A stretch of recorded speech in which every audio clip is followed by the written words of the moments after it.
pareta sa reels kaya di matabang og video sa live, putol hinay yung signal. So arita sa reels mga kasama tong sigutan tong Santiago 2:17:20 nga patay yung pagtugo lay buhat niya sigon sa uban sa atong nadunggan silang pagtuo nga ilang gikuha og panaminan ang tagagawas nga pagtuo. Nganong makaingon kog tagagawas? Paminawan yung punto.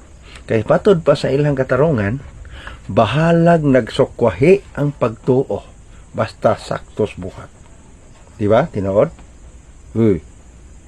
Matod pa sa inyong katarungan, bahalag sukwahi o nangabula, nangalus-lus ang pagtuo basta saktos buhat. Gidawat ka na ni Ginoong Hesus sa panahon sa Israel ug sa ato usab ka panahon karon.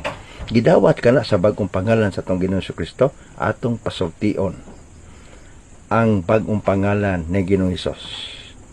Arita sa part 2.